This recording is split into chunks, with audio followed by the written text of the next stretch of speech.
how I kept my motivation going and what really drove me through all the challenges.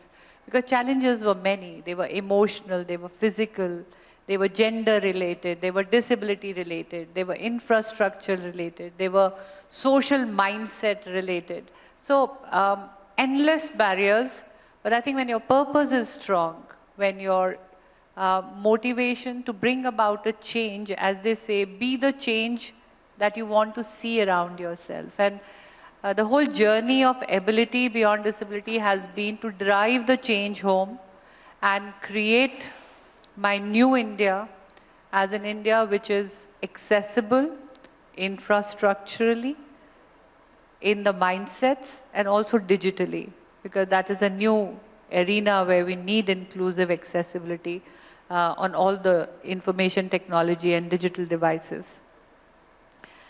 And early years, I think where it all began, I was chest below paralyzed. I think most of you know about that, that 24 years ago, a tumor left me totally paralyzed below the chest with bladder and bowel challenges.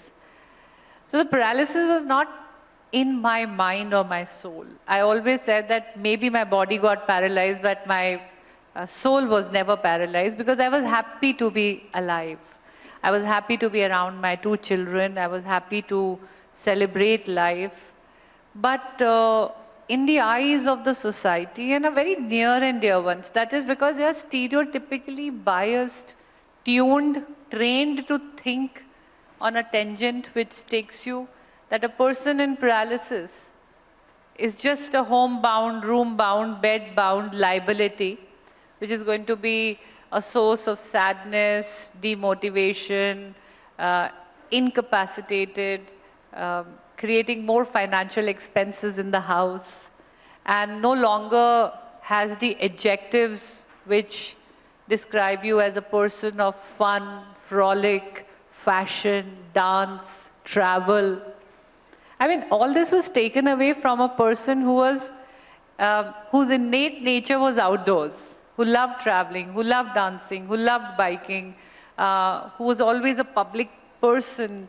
All I did was lay down in a bed and look at the ceiling, because there were no options for me. There were no mediums which were thought around to give me the same persona that I owned.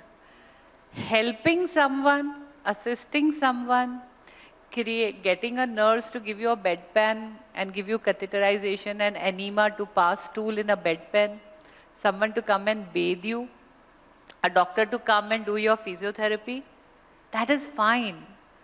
That is basic need of a body in a certain medical condition. What do you do about a person and their mental well-being, their internal happiness, and the sources of happiness which that human being enjoys? So that was the question mark, and I think that in the quest of answers to these questions, I set out on my own journey.